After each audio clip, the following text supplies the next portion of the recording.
Right, who's ready to go on a garden walk this morning? Let's head out the door. And some of the planters are looking beautiful and some are looking not so beautiful, but we're gonna head on out to the main part of the garden. Good morning, how are you all? Tell me what you're up to today.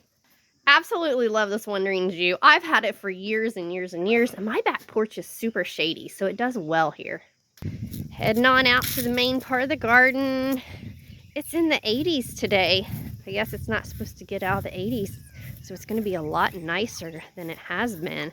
So let's look at the main garden first. I think maybe we'll just look at the main garden and not the raised beds today. All right. So this is the 3 new rows of blueberries. Oh, actually 2 rows of blueberries and 1 row of raspberries that we planted new this year. So we always utilize that pre-annual space the first year or two, and we'll plant things in between. I just put some beautiful wallflowers in here between, and put some squash in here between the blueberries. So the blueberries are looking pretty good. I think there was 2 of them that did not make it. Look at these crazy squash going nuts. I've already harvested several bushels and canned out of the green beans, so they'll have 1 more picking, so they're kind of starting to look shabby. Here we have a row that appears to be Cosmos, but really what happens here is there's a thing of planting of Cosmo, and then there's ground cover raspberry, and then there is a blueberry. So that's how this entire row goes. Cosmo, ground cover, and then a blueberry. But the Cosmos are just starting to bloom out and looking so pretty. We go on over to a row of okra that's actually needing to be harvested. This is the first picking that I will have out of the okra, and you can see it needs to be harvested. Then we go on down, and next we have a row of tomatoes that are producing well. At the end of that, there's like a little 5-foot section, and I have cilantro planted down there. And then we go on in for the row of peppers. We've been having a lot of peppers. Look, they're just loaded. Next is the row. It's split. It's half ground cherries up front here, and in the back that you can see they start to get taller, and those are the tomatillos there in the back.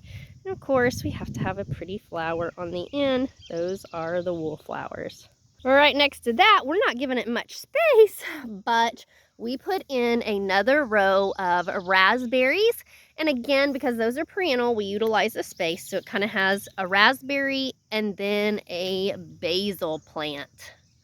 We won't do that next year, just the first year while the raspberries are small. We utilize the space, keep the ground covered so that it stays good and moist. We go into a beautiful arbor of chayote squash. They haven't started producing. I hope they do.